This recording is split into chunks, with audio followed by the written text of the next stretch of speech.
The EWC is a global event, so we need to reach a global audience. Ils sont chauds, ils sont là, ils sont prêts, Barney. Yeah, that is right.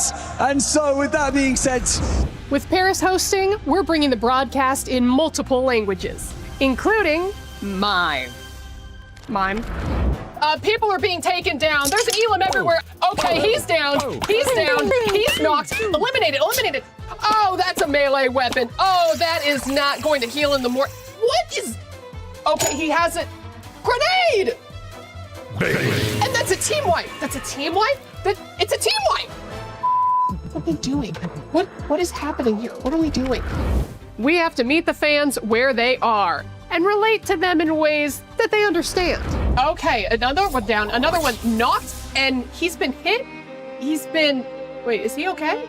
All right. Oh no. Wait, hey, I don't. Hey, can we get help? Are you all right? Are you okay? Hey, can we get a medic? Where's the medic? Can we please have the medic? Oh gosh. Come on, where's the producer? Roman, can we please have a medic? Wait. This freaking country, man. No matter how difficult it may be. You've just got to be kidding me with this, man. Like, I feel like he's stepping all over my lines. I'm a serious performer. I went to film school. I've been doing this for like 10 years, all right? This isn't my... Was he making fun of me?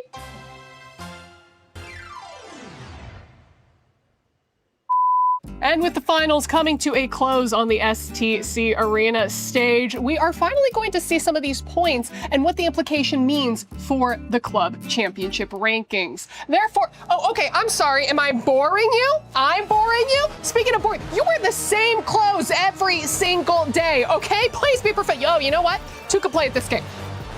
This is a rock. Huh? How did you, wait, what the?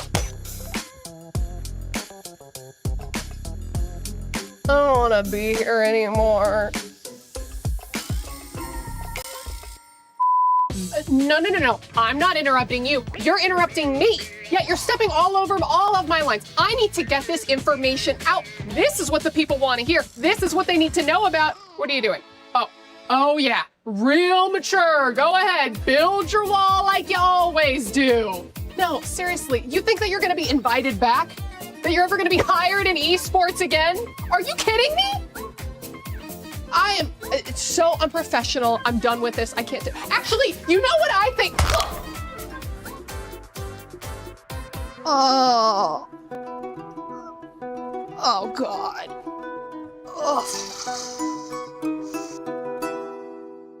We're in Paris today, and we're gonna play some chess. What's your name? Levy. Nice to meet you. I'm Levy. We're playing with 3 minutes. And we're also going to be guessing the ELO. So after the game, me and Levy are going to be guessing his ELO. I did not prepare this opening. This is, okay. How old are you? 7. 7. Yeah, your future opponent Yeah? in a tournament or two. Yeah, I definitely think so. And he's playing very well. Levy, I'm scared for you. No, I have made a career of playing against kids who are 7 years old. Okay. Do you have a favorite chess player? He said, stop talking to me, I'm focusing. Ooh, and there's a check. I like these strategies. Yeah, that was a really good move. He got rid of both my knights. And he always knows what to do. It's an instant move. Okay. Who's gonna win? Bishops or horses? Now it's hard for me to castle. And I want to stand from this side. I want to see it from his point of Okay, view. fine. I won't castle. I'm just gonna attack. The king is staying right here. Okay. Maybe he can find a way of attacking your king too, Levy. Don't give him any suggestions. He's not. Maybe he's better than me. Okay. I like that move. Oh, that's a great move. I was hoping he would not go there.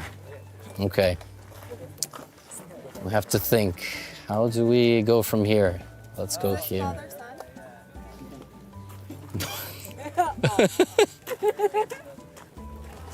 Levy, how are you feeling? You know, fake it till you make it. Confident. Oh, some double Wow. tactics. Look at this. If I take the queen, he takes my queen. Some double tactics, wow. But then I saw something. If I take the horse, he takes my bishop. But I have this move. That's the trick. If not for that, it works. Yes, you have to stop it, and now I can get the horse. Otherwise it worked. Very tricky. No, it's a very, very nice idea. Stop attacking me. Stop it. I'm gonna be brave. My king goes forward.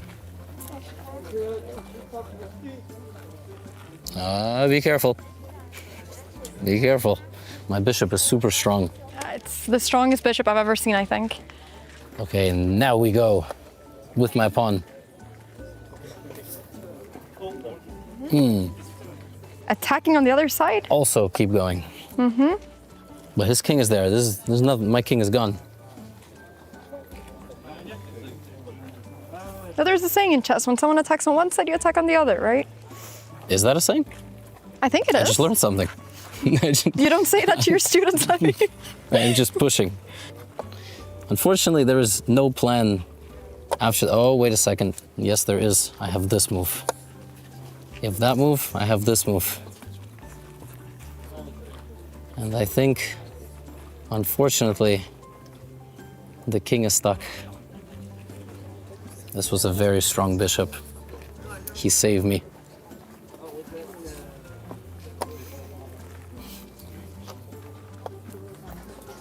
It was very good. You're very strong. You almost got me here. And then he played this knight takes move, and then he was attacking my queen. I had to pull out the old master tricks. You had to really think that. Oh, do you play on chess.com? Or do you play in tournaments? I would say like at least 1,000, at least. I don't, but it's hard to say because he had like a strategy and then he took my pieces. I would guess more. I said at least 1,000. That could also be 3,000.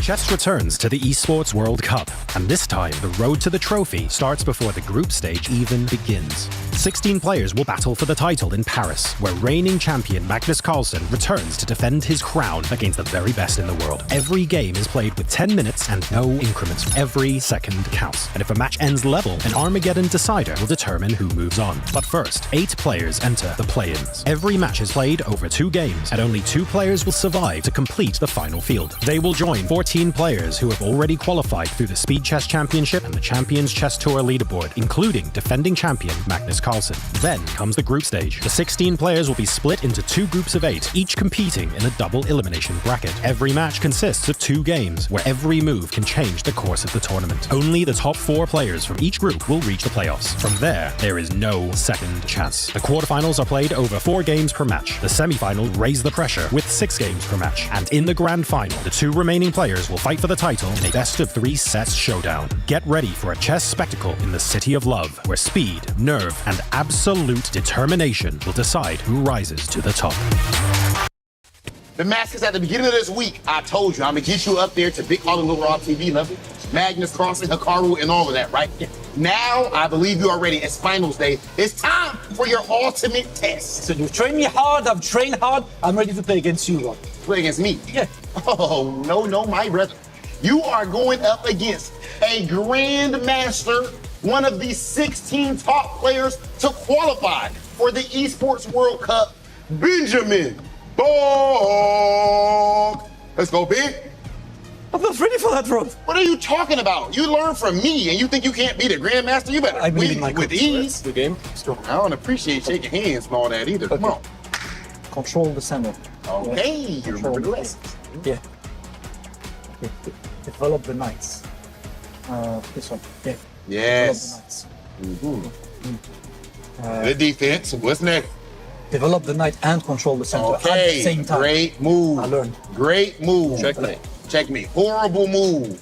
Why would Bro, you that's what you told me. Why would you do that? Get out of my way. And hey, don't think that loss is going unpunished, by the way, brother. You got some push-ups coming your way. Losing to Benjamin Balk just because he grandmaster and all that. When Big Hollywood that showed you all these moves, shows you the rules of the game. I want to learn more. Good game? Yeah, all right. Let's go, Rob TV. 1300, bro. Good game. We'll Let's see go. all about that. 1300, what? Yes. 1300 ELO, huh? Yes. Come on. Okay. Two can play that game, my brother. All right. Open pieces. Two can play that game, you. my brother. Okay. Bam. Okay. Put your knight. You want your knight Thank up you for further that. up the board. Oh, okay. Don't worry about that one. Ooh, that's the plan. Focus on Okay. that one.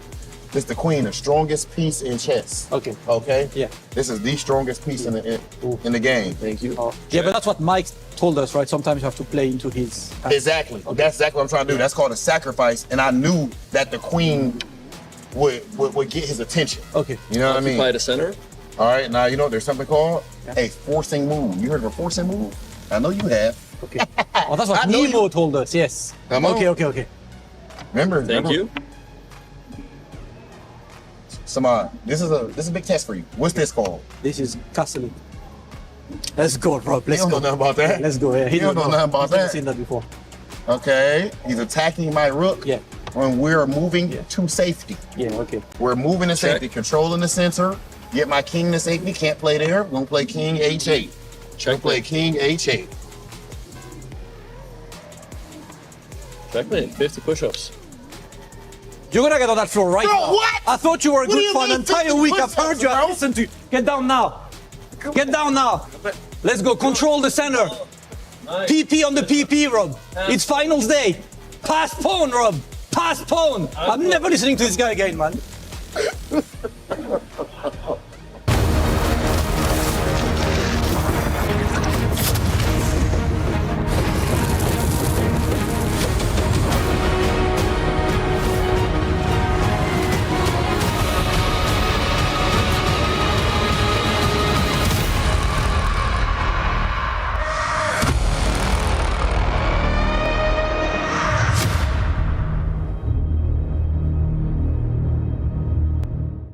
Welcome, everyone, to the Esports World Cup here in Paris, France. It's Grand Finals day for chess, and that means we've got our top four ready to play for life-changing money. And we chose the perfect spot to open our show, Pont Neuf, the oldest bridge in Paris, for the oldest game in our competition. Hey, everyone, I'm Taylor Reflections Noble, joined by Nemo and Mike Klein. Nemo, it's Grand Finals time. It's crazy that it is Grand Finals time. It feels like the tournament has just started, but now here we are at the Grand Finals, and it is going to be crazy. Everything has been leading up to this moment. That's right, and Mike Klein, when we're talking prize pool, this is one of the biggest chess has to offer. Indeed it is. This really cements chess's place in the esports ecosphere. You can see there, 1.5 million on the line, one of the biggest prize pools, and if you win today, you get a cool $250,000. That is a fantastic day at the office for Magnus, and a life-changing amount should it be Dennis. That's right, we started with 22 competitors. We're now down to our top four,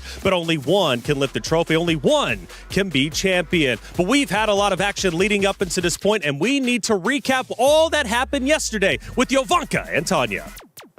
The knockout stages, the quarterfinals were an absolute banger, Taylor. I have to tell you, Hikaru taking on Arjun, Nordebek taking on Denis Lazovic, both going down to the wire in an Armageddon. But Yobi, what stood out to me was that Nordebek chose his opponent for the quarterfinals. He picked Denis Lazovic and then lived to regret that decision. Yeah, and someone who didn't regret that decision was Magnus Carlsen, who chose Michal.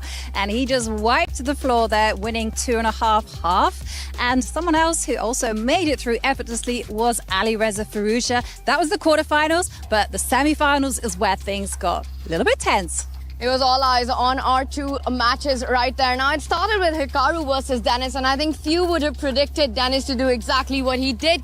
It was a dominating performance. Yobi, for me, again, what was fascinating to watch was not the scoreline, the 3.5 to 1.5 win by Dennis, but the fact that he never gave Hikaru a single winning chance in that match. Yeah, that was really impressive. He was patient, he was resilient, he was super solid, something that Hikaru could not break down.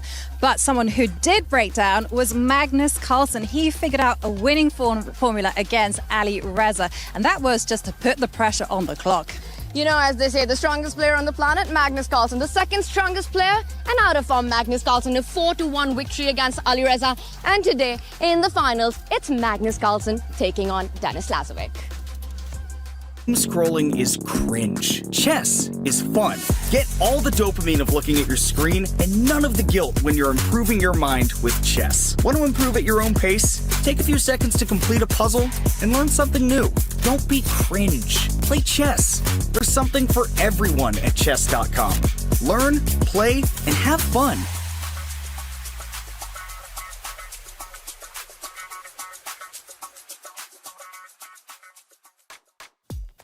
Yesterday was a wild day, but today could get even crazier with the new champion lifting the trophy. And to talk expectations for today, right back at you with Jovanka and Tanya. And it's a big day here in Paris because we have the finals in the chess. Two exciting matches. First up, we have the third place playoffs. Two Falcons, they are circling each other in the sky, ready to fight off Ali Reza Firouzja against Hikaru Nakamura. Tanya, I'm going to put you on the spot. Who's your pick? It has to be Ali Reza Firouzja for me. Now, he's already taken down Hikaru Nakamura in the Speed Chess Championship semi-finals earlier this year, 15-13. Yesterday against Magnus, Ali Reza definitely got his chances on the board. The clock was the problem for him. If today he's able to have better time management, I think he edges out Hikaru. You know, two Falcons, one podium spot. Ali Reza flies higher. Oh, we will see. Either way, it's going to be close. Now, I'm going to go for experience. Hikaru, he's a big match player. He's so good at these fast time controls. And you know what? He's got the style to weather the storm. It's going to be a fun one. Definitely a close match. It's going to be so much about an emotional reset for these two. But I think, Yovi, we have to talk about our big grand final. Magnus Carlsen against 19-year-old Denis Lazovic. Talk about a clash of generations. You got the favorite, Magnus Carlsen. He's won practically everything. I'm going to steal him. He's going to be my pick. I mean, how can you get better against the big guy? You absolutely cannot. He's just leveling up every single game.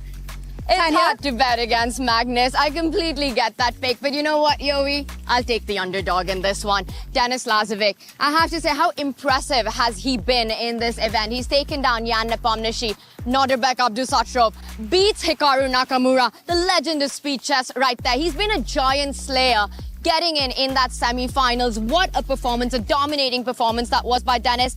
And he saved the biggest giant of them all in the finals. You know, Yovi, I am backing Denis for a big fight. I really hope this one goes down to the wire. Oh, well, we will see, because either way, we will find out who is our champion.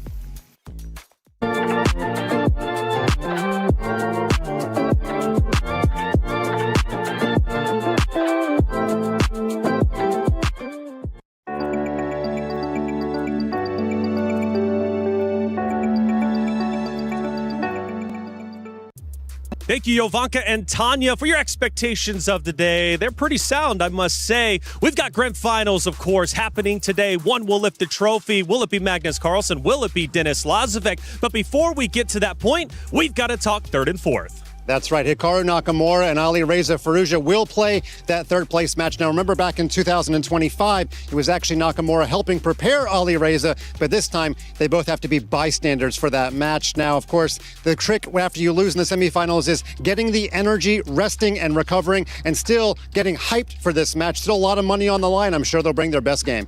And speaking of a lot of money on the line, let's move into our Crunchyroll story of the day. Club Championship, it's more than just a chess final. Now for Falcons, they are back-to-back champions when it comes to the Club Championship. That's a total of $14 million earned, but I'm sure they'd be happy with another $7 million. But there's been a fork thrown in the road, and that is, of course, AGAL, who have been absolutely on fire. With this being week 6 of 7, Falcons were banking on the fact that their two incredible chess players would be able able to get as many points as possible. But unfortunately, the Falcons had their wings clipped during the club championship race when it comes to chess. Both of the Falcons members now playing for third and fourth, which opens up an opportunity for AGAL. For our Falcons members coming in, they had great success last year. Second and third. This year, they fall a bit flat. Unfortunately for Falcons, I mean, they still get points, so that is very good for them, but perhaps not as much as they would have liked, because now they're going to have to basically split it between the two.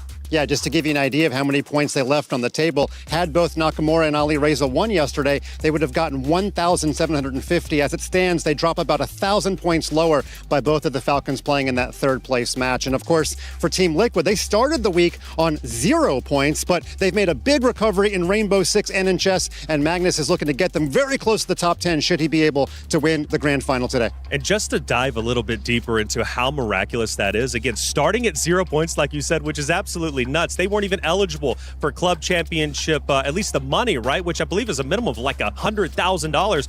But based off of Rainbow Six and now chess with Magnus Carlsen, they could potentially get all the way up to, I believe, 1,200 points, which would then put them about 11th place, which is talking a lot of money for the org, which is Team Liquid, who was a huge narrative last year. This year, they're still trying to become one. But across 2 games to get 1,200 points and go all the way up to 11th place, that's tremendous. But the question is, will Magnus be able to capitalize on all the points by winning today? I mean, we'll definitely see. But before the grand finals, we do have Hikaru Nakamura against Alireza Firuza. And last year, well, unfortunately, Hikaru had to sit by on the sideline supporting his Team Falcons member. However, this year, they're facing off for that third place match. Indeed they are, and of course, great job by Team Liquid. They say in a relay race to have your anchor leg be your best player, and they've saved Magnus for the end of EWC. It's coming to fruition, full day of chess ahead. Well, it comes down to Magnus Carlsen. Falcons we discussed, but let's talk AGAL, who have been absolutely phenomenal throughout the club championship race. Now in week 6, they're 1 week away from taking the championship, which is $7 million for them. A tremendous amount of money for the organization. Now, for Denis Lazovic, 19 years old, first Esports World Cup. He's already in grand finals. And as we learned from the interview yesterday when he was crushing the key of his opponent that he defeated in semifinals, he said, look, I don't really care if I have to play Magnus Carlsen. I'm not scared of anybody. Now, Neil Sarin said that last year, and he ended up regretting it. Regardless, though, for AGAL, Mike, this is a big moment for them, right? Because they surpassed 4,000 club championship points yesterday with 4,100, and now they could get even more. They did it with a guy who's as cool as a cucumber. Remember, Nakamura is the veteran yesterday, and I've never seen somebody sweat so much in a chess match, whereas Denis Lazovic just looks like he's the one that's been here before, and he looks completely unflappable. Magnus said that he considers Denis to be a completely solid player who never puts a piece on a bad square. That is heady praise for a 19-year-old, Nemo. Absolutely. I mean, Denis Lazovic is making history at his first ever Esports World Cup by being the youngest chess player to make it here. And I think that is absolutely impressive, because earlier in the year, we were like, oh, he's a bit of a dark horse. It's cool seeing him at Speeches Championships. He's proved that maybe we should no longer call him a dark horse. That's right. Yeah, no longer a dark horse, might become a champion. We need an overall club championship update via Trap, powered by Aramco. Chess is panning out to be one of the most monumental and decisive games here at the Esports World Cup when it comes to the club championship.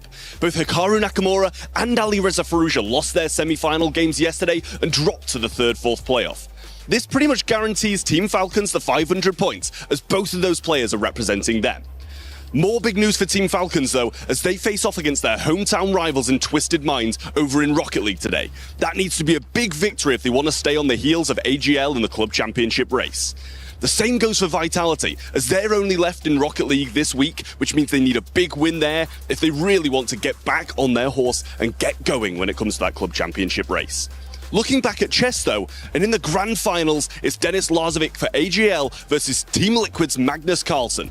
Both of these teams desperately need points, but for very different reasons. Team Liquid are trying to catch up at the moment as AGL try to keep the lead. Earlier this week, it was a 50-point lead for AGL over Team Falcons, whereas now it's back up to 500 and can climb even further if Denis Lazovic manages to get another huge upset and take down Magnus Carlsen in the grand finals. It's going to be a very decisive day in the club championship, so I'll keep you updated as it goes along.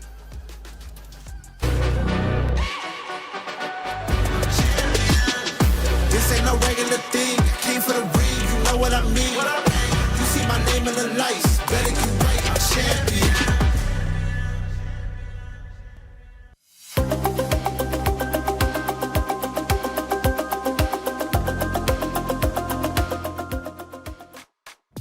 Thank you, Trav, as always, for the Club Championship update powered by Aramco. Our third place matchup is right around the corner, and the players are arriving, and John Sargent had a chance to catch up with a couple of them.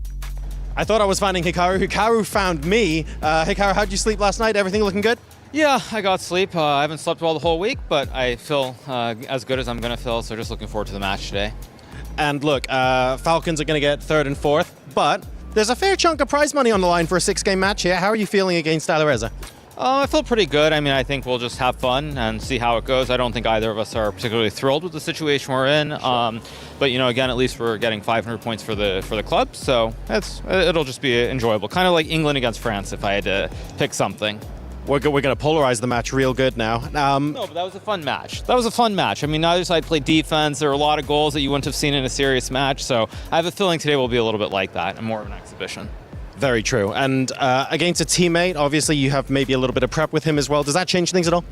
Not really. I mean, I think we've played a lot. Even though we're both representing the same team, we've competed against each other many times. So nothing really changes from here or, say, a normal individual competition. All right, well, best of luck and thank you very much. Thank you.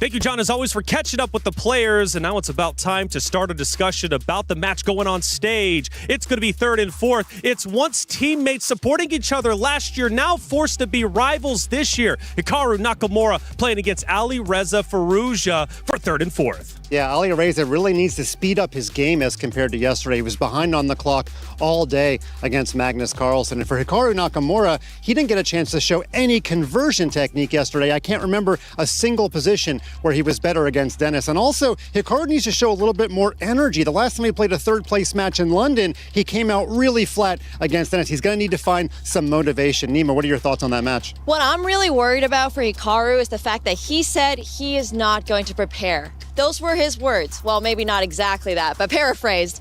And, you know, when you're playing against somebody as strong as Alireza Firouzja, I'm not sure you want to approach it with that, I'm just not going to prepare right now. But to be fair, they have played a lot before, so maybe he's just going to rely on his chest strength. Well, the thing to consider here, Alireza Firouzja was wanting to lift the trophy this year after narrowly missing out last year against Magnus Carlsen. This year, he doesn't have that opportunity. He's only playing for 3rd place. So I say only, however, that's still thousands and thousands of dollars difference from going from 4th to 3rd.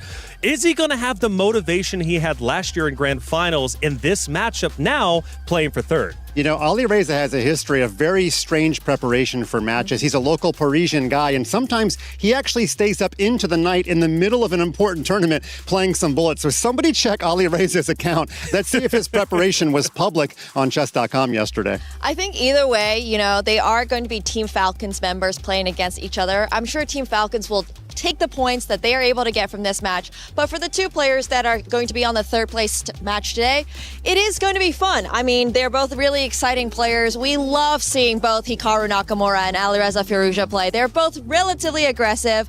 Let's hope that Hikaru is able to bring some of that energy that we love so much. That's right, and it is going to be a match with 6 games overall, so they're going to have to go through the gauntlet once again. And again, tremendous money still on the line, even though 3rd place is the maximum that they can get. But both being Falcons, both supporting each other last year, now forced to play against each other. The story is incredible. Quick prediction. Who do we think is going to take this one? Well, the Falcons are flying in formation, That's but right. when one of them breaks off, I'm going to say it's Alireza. I personally love Falcons, and it's hard to pick between one, but I think my pick is going to be Hikaru Nakamura. I feel like this is the one where he's going to be like, you know what, I'm just here to have fun. Maybe some of that pressure is lifted off of him, you know? They're going to get the same number of points for club championships regardless. I think for me, I didn't support him yesterday when he was playing against Dennis Lazovic. This time, I'm going to back him up. I'm going Hikaru. However, 3rd place is up for grabs. Again, tremendous money still on the line, and 2 Falcons members are ready to throw down. So without further ado, let's head to the stage to see who gets 3rd place.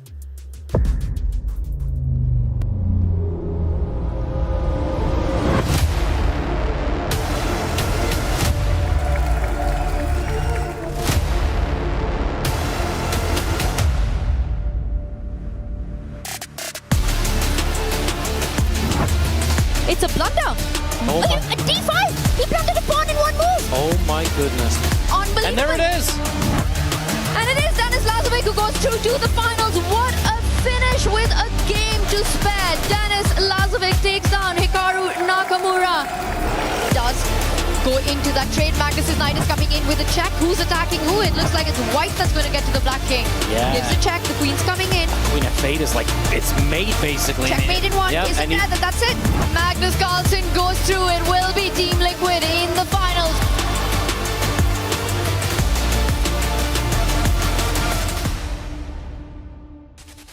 Mesdames et messieurs, bonjour et bienvenue à Paris. C'est le jour 5, c'est les finales des échecs. Les 4 meilleurs joueurs du monde qui vont se rencontrer aujourd'hui. C'est parti pour les finales. Rob TV with me. Rob, we're getting hyped today. It is officially finals day with chess here at the Esports World Cup. We started out with the 16 best players on planet Earth, and now we know which 2 players are going to be battling it out in order to see who lifts this trophy and makes history. Absolutely, but before that, we also have a very important match, Rob, as the 3rd place match must be played between 2 players who represent the same team, but 2 players in a quest to secure that 3rd place. Yes, indeed, ladies and gentlemen, it is about to be a Falcons versus Falcons affair.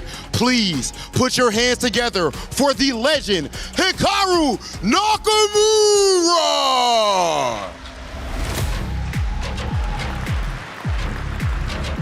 This man is one of the greats of his generation, bar none. In game, a tactical marvel, and out of the game has the charisma to match, and this is why he is one of the biggest stars in the chess world. One of the most well-known players. You always expect him deep into this tournament run, but he's got to take on the man, his teammate, who was in grand finals last year, and he represents France as well. So please, everyone, faites du bruit pour Alireza Firouzja! The French Grandmaster, he clutched through day 1 with 2 Armageddon wins, then went through that 2nd phase and unfortunately fell to Magnus Carlsen yesterday in a remake of last year's Grand Finals. He got 2nd place last year and he is looking to cement his legacy, at least 3rd place today. An excellent match coming up, and of course, he is the people's champ, the local hero. Alireza Firouzja is there, Rob. All right, ladies and gentlemen, we officially have both of our players here. It is about that time. Hikaru and Firouzja, you could go ahead to your stations. It is time for our decider match. Alireza Firouzja versus Hikaru Nakamura. Thank you, Robin Damascus. The battle of the Falcons. It's a fight for 3rd. Now, this is not the fight they wanted, but this is the fight they get. It is 2 speed chess superstars, Hikaru Nakamura taking on Alireza Firouzja. One final match in Paris.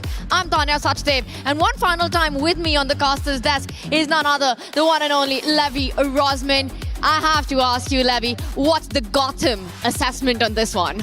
Tanya, bonjour, and we have seen multiple times now in the last couple of years both Hikaru and Alireza reaching at least the semi-final. Of course, both of them would have liked to be playing in the match that is after this one, but you take what you can get. There is a lot of prize money on the line. The good news for the Falcons is, regardless, they are going to be scoring some points for the team. Now, Hikaru was giving an interview just before we went live, and I'm fairly certain he said that the match today is going to be a little bit more relaxed and almost feel a bit like an exhibition, but hopefully the 2 of them play to take each other's heads off. I'll tell you one thing, on the board, you know, they wear the same jersey, but once the clocks begin, there are going to be no teammates. It is Falcon versus Falcon, but only one will land on the podium. Let's rewind a little bit about everything that happened at the EWC in Riyadh. It was Alireza Firouzja who finished 2nd. It was Hikaru Nakamura who got the 3rd place right there. But this time, only one Falcon lands. Can I just also say, the pre-match prediction, I believe there on the screen, was saying that Hikaru is a 62% favorite in this format. I would assess it probably closer in the 50s. I do think, just straight up, if you take, past games out of it, Hikaru still, you kind of have to pick him in a match like this. We'll see how motivated Firouzja is. I think he's quite disappointed in the way that he performed yesterday. And honestly, for Hikaru, it's like, this is going to be a much more relaxed match. Yesterday felt like he couldn't get anywhere. Exactly, Levy. A third place fight is so much about emotional recovery from what has just happened the day before. And as you pointed out, those percentage for Hikaru, let's not forget, yesterday, we saw some very uncharacteristic one-move blunders for him. He never got his game going. Meanwhile, for Alireza against Magnus, he did find his positions. Both of them need to forget everything that happened. This is it. This is their one final showdown in Paris. And for the first time, we've got the French defense. A bit of a homage there by these two. I mean, this is fantastic. First of all, yesterday we didn't see Hikaru play e4, and I did say I was curious if he would start with the king pawn. Alireza, of course, I mean, this is classy stuff. You're playing in France, it's the last day, you start with the French defense. He's doing this for a reason. He didn't scout Hikaru's openings and go, I'm not convinced by the way he plays against the French. This is amazing from Alireza. I will say, a third place match was played between England and France at the World Cup. And that football match was complete nonsense. It was chaos. There was 4 goals per half at some point by both of the clubs. Now here we have something a little bit more stable, but I hope these boys open up this position and get cracking pretty soon. I completely agree. In a best of 6, I'm looking forward to all that chaos bot on the chessboard as well. It's F for Firouzja, it's F for the French defense. The knight lands at the center of the board, hinting at picking up a bishop pair early on. Hikaru says, sure, take that bishop. I will capture towards the center and get a really fancy open F line. This is the chess we needed yesterday. Like, where was this, right? But when the pressure's on, I think chess players in general, they play solid. They play a little bit risk-free. And we should have seen both of them open up a little bit more. Now, having said that, I don't think Denis Lazovic would have allowed Hikaru to open up all that much. That's the type of player that he is. We do see that trade. So now Black has the traditional bishop pair, but his light-squared bishop is kind of pitiful for now. And maybe with the white pieces, Hikaru can generate some attack with the open file for the rook. And very different story for Alireza yesterday. His worst piece was not on the board, it was the clock. I think in this match, Levy, so much of that focus will be on time management, on clock economy. And so far, Alireza Firouzja is doing absolutely fine in that one. About 9.5 minutes remaining. The bishop has come out. We already have a very imbalanced outcome. The first threat on the board, the b7 pawn soft. Kind of, though, right? Because it's called the poison pawn for a reason, because if the white bishop were to capture that pawn, if white even got a second move right now to capture that pawn, black would move his rook and then win the pawn right back. And so you kind of wonder, is Hikaru trying to get Alireza to weaken the position? Is he trying to slide his rook over and maybe it's a little bit passive? Right? We can show all of that. So I unfortunately cannot skip a move here. But let's just say black ignores the threat and does something like this. You think, okay, I capture and I'm attacking the rook. It must be good. Nope, advantage black. You actually help black open up the position. Rook is going to come down here. There are some positions the bishop can go there and trap the rook. But if the bishop teleported to that square, something we'd have to probably report either the board or the players. That is actually what happened. So we go back to the live position. It's sort of like you attack a pawn, but it's a ghost threat. I don't have to do anything. And that makes me wonder, Levy, exactly the line that you showed us, if there is a sneakier idea to planting the bishop there. Let's point out that the white queen can now line up, set up a battery from the square that's just been vacated by that white pawn. I'm hinting at the pawn on the other side of the board, the h7 weakness. I'm defending the b2 pawn and then ready to grab on b7 as well. I also just want to demonstrate one other concept. So maybe we go back to the analysis board, because it will be a slow game. This one's not going to explode too quickly. The other idea here was, it wasn't actually to attack this pawn at all. It was just to prevent black from getting his bishop to this square. Like, if Hikaru's bishop on the previous move, I'm going to literally undo all of his progress, black would maybe put the bishop over here in some positions and have these bishops very menacingly pointed toward his king. So actually, I don't really think Hikaru's necessarily attacking this pawn, even though it's now protected by Alireza, as we see on the live board on the left-hand side. And now here, look, you know what a lot of people in the audience would do? They would go, I'm going to go here, and maybe they won't see that. That's not going to happen, okay? Bishop back might happen, but the checkmate is not going to happen. Still a plan to always have on your radar. It's the battery the other way around. The queen does develop. The rooks do stay connected. That pawn needed to be defended. It's moved one step forward. And Levy, you pointed out a really nice point here that black still doesn't have that ideal spot for the light squared bishop without destroying the pawn structure on that side. Perhaps white just continues, bring the rooks to the center of the board. That rook on the left corner right now. And then look at expanding on the king's, on the queen side even. Yeah, and I wanted to, and by the way, that has happened. It's funny, I'm predicting these moves. I wanted to just say, like, many people are like, oh, I can move the bishop, and then I attack the rook, but then the rook just moves, or you push this and this. Anyway, let's go back to the live position. We see a lot of shuffling. Hikaru gave a check to Alireza just now, and that's why his king shifted over. And now the bishop went back. You might wonder, why did he do that? Like, why would he give such a useless check? Well, actually, the black king is now further away from the center, and it is not defending some other pawns, like the one on f7. There are some positions, 20, 30 moves from now, where the king will have to take an extra step, Tanya, right? And so that's what Hikaru is playing toward. Now, is this like a really big deal? No, not particularly. Not yet, but like you said, in an endgame, those one-move tempos can come to big use. The clocks have pretty much leveled out. For Alireza Firouzja, now that the pieces have developed, it's going to be about trying to get a central break in. Either the c-pawn moving forward or finding a way for the e-pawn to go ahead. You could think about consolidating that with perhaps b6 first before you get c5, but first, Alireza Firouzja gets his own rook to the d8 line, just preempting, opening up off that file once we see a central break. People might be really confused why you would put a rook behind two of your other bishops. The truth is that rook would have never moved anywhere it had an open line, but the bishops are much more mobile than the pawns. And so he kind of anticipates that the center will be where everything is opening. Maybe you push a pawn, you make a couple trades. It's a move, it's a prophylactic move. It's a move that you sort of anticipate this is where the center is going to open up, and, well, we'll see. You know, Levy, at the start, we spoke about how this isn't the fight that these two wanted, eyeing that crown at the EWC, both knocked down in the semifinals. By the way, this last move was hitting the pawn on b7, now defended again. c5 is the big hint here. There is prize on the line, prize money on the line. There's pride on the line. Who will get that third spot for Falcons? How motivated do you think these two are for this match? I think Alireza is quite motivated. I honestly, I don't know about Hikaru, so to say. Like, he's a champion. He wants to be a champion. Now, he has had, I think, 3 third-place matches, if I'm not mistaken, or 4 in the last couple of years, both combined with Esports World Cup and the Speed Chess Championship, exactly. And look, it's actually a really funny scenario. It's the same scenario Novak Djokovic is in right now in tennis. Like, every tournament, it's the semifinal, and then he runs into 1 or 2 people who he cannot get past. Now, their athleticism is a thing. In chess, I think athleticism, I mean, we're not hitting a ball, but it's the kind of cognitive processing. It's the decision-making under pressure. It's the stress, right? It's all these things. And Alireza and Dennis have sort of been a little bit better. Absolutely. And Alireza against Hikaru, I think today will come down to this practical decision-making. For now, one of them taken, offering a queen trade, defending that bishop at the center of the board. If you were to capture, white improves the pawn formation. You capture it back with the pawn, and then try to make a case for more active rooks coming onto the open line, but looks incredibly in the balance to start off with, even if you were to see an endgame in this one.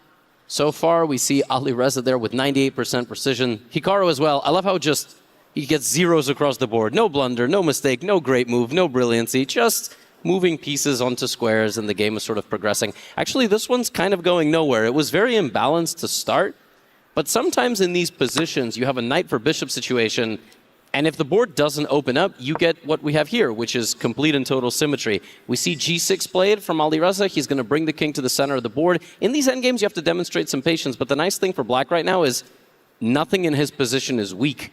Nothing can be targeted for either side, and that's why it's showing us, well, it's totally equal. Exactly. If you're Alireza Firouzja, you're looking at your king coming towards the center via the dark squares. You're thinking about moving your bishop out of that D line to get some trades in, fight for the open files. Bishop to e6 would also hint at the a2 pawn being weak.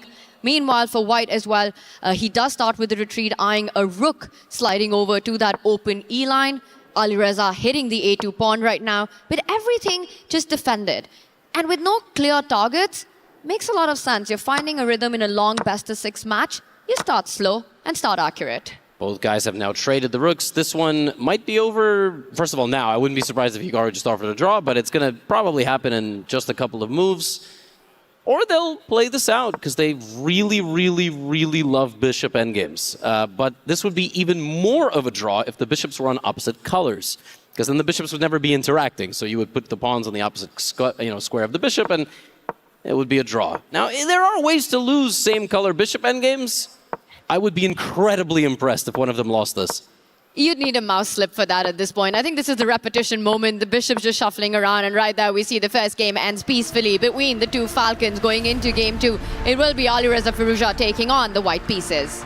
Yeah, this is chess. This is chess at the highest level. When two people play chess who are 2,800 plus, 2,780 plus, the most likely result is a draw. That was a game that got going early, but because there wasn't a lot of risk to be taken by either player, it just wasn't worth it. And all right, that's our appetizer game.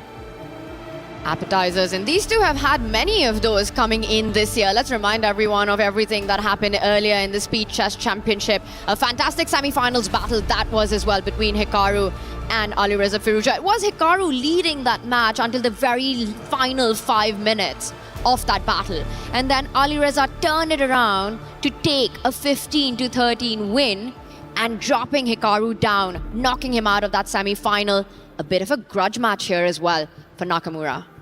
It's like running into the same player in the same tournament over and over. There's no escape, you know? We literally do care Hikaru Nakamura, is what the crowd is saying. Yes, we've got these amazing whiteboards there, folks. All right, let's go Hikaru. We love that. We probably have some support for Firouzja as well. I saw somebody wrote, dedicated the rook on their whiteboard and wrote 6-7.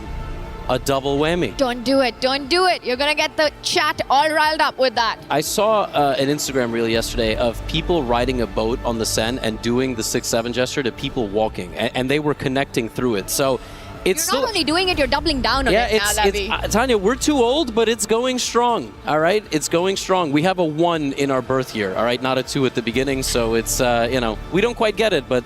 Well, it's not about 6-7 right now. It's a fight for a third. This matchup as we get into a game 2 currently, and with the white pieces, we've got Alireza Firouzja. Now, the first one, a confident hold in that. He starts with the Queen's Pawn opening, and this time, no French, but the London. C5 Hikaru. Hikaru. I played 2 Londons in a recent Blitz tournament, and I won both games with the second move C5. But Hikaru chooses the Magnus approach. If you're going to London me, I don't know what was that face from Hikaru. I guess Alireza would have played knight to F3 against Magnus. That's what he did. They had a symmetrical position. But he goes for this instead. It's funny that Hikaru made a face. It's a 4th move. 3.5 moves have been played, right? Like, what could he have been expecting? But we're going to see a trade of a bishop, the development of the queen, and then we're going to find out. It's the book of expressions of Hikaru Nakamura, about 999 of them. I'm not sure which one that was, but don't read too much into it. Still early days here. I've got a theory going on here. Now, we saw Alireza play the French.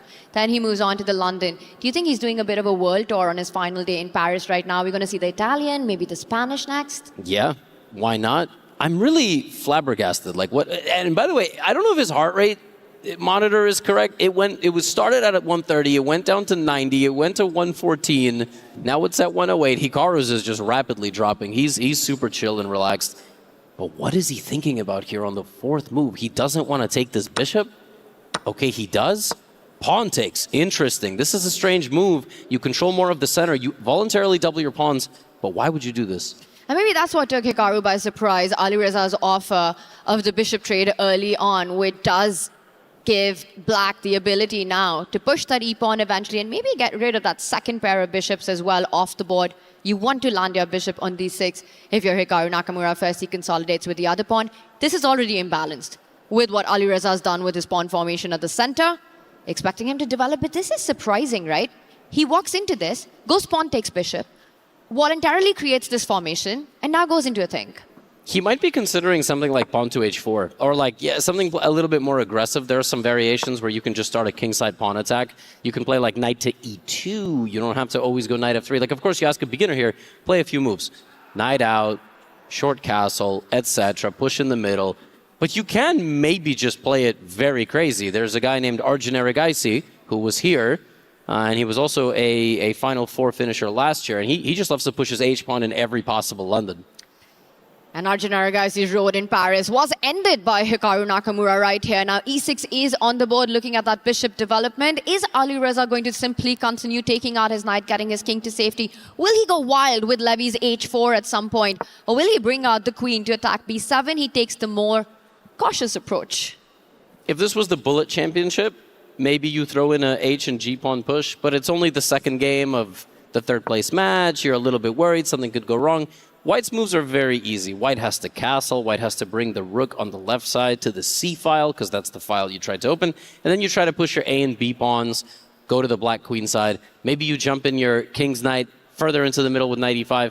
He's only thinking because he has a lot of different choices. It's the problem of plenty, and at the time, too little. He needs to take those choices quickly. If there was one big takeaway from Alireza's match against Magnus Carlsen, that clock was not his best friend, and he strikes in the center immediately, breaks away with e4, enough defenses off those pawns. If there is a trade, Is Hikaru going to maintain tension here? That would give Alireza the option to push that e-pawn even further, dislodging a key defender of the king side. Yeah, that's always a possibility. And if Hikaru captures now with the pawn, he would be undoubling the pawns there, right? Alireza would suddenly have a very strong center, but he would free up squares in the center for his knight. In a lot of these positions, we saw yesterday with Denis Lazovic, he keeps the tension. Hikaru yesterday was expanding in the center like this, and Denis would, almost like a martial art, he would just dodge and then zip out of the way. Right now, Hikaru's baiting it. Like, white could push forward and attack the knight, but pawns don't go backwards. And there it is. It's a very committal decision. Undevelopment from Hikaru, but what's next for Alireza here? Maybe now you throw in one of these pawn to h4s. Pawns don't go backwards, but the knights definitely can. And you said h4. I think Hikaru wants to go h5 next. I'm looking at that f5 spot for the black knight to reroute itself to. Maybe we'll have the analysis board up and just show that path, Levy, where the knight eventually can land on h6 if you go h5 at the right moment and plant itself in a beautiful f5 spot. Exactly. Just looking for green pastures here. Let me just castle. Now suddenly, first of all, there's even stuff like this. Ooh. I mean, you can just totally throw principles out the window. You commit the king here, and suddenly an attack begins. Hikaru has played knight h6 straight away. He is completely baiting. Bishop takes knight. There are some positions where you can allow something like this, right? Maybe something like this. And then the game is opening up. There's going to be a rook coming down this line. If you castle, it looks very dangerous. You now have two pawns that can walk down this way. But Tanya, he also could have played patient. He could have played h5 first. a3 was also a little bit of a slow move. In this position, Alireza could have just immediately gone for an h-file attack, but he probably didn't want Hikaru to mirror him. But then there's all sorts of crazy stuff that could happen. You can even bring your rook around and attack this pawn. Regardless, a major moment here. Let's go back to the live position. Will Alireza be capturing this knight? I mean, it's a big decision, but if he doesn't do it, this knight's coming right here. This is provocation game by Hikaru Nakamura. He's saying, I'm willing to take the double pawns, but I get the G line. That H pawn, if it is doubled up, will march up the board, adding to the firepower on the attack on the G file right now. It gets a question mark, but again, the ability to take difficult practical decisions. Hikaru is posing those questions to Alireza. Not easy to grab that knight, especially with the black king also ready to find safety on the left flank if needed. Bishop takes knight. Even if it's the best move, it's not an easy one for a human to make. No, absolutely not. You make a move like that. He has gone for it. He has gone for it. Alireza does find the best move. His dynamic understanding is very strong. Now, will he castle? I actually don't think so. I think right now it's better for white maybe to keep the king in the middle of the board. You know that black is now going to slide the rook over, targeting the g-pawn. It would be a little bit like waving the flag, in front of the bull before it charges down. Maybe it's better for him to keep the king exactly where it is. Keep it flexible. And there you go. That's the commentator's curse. He's like, Levy, Hikaru, both of you have terrible ideas, and I'm just going to castle. Go ahead, do your worst. Rook on the g-file. Why do you think I'm afraid of that? A fearless Firouzja is what this feels like. And Hikaru's slightly surprised with this decision as well, Levy.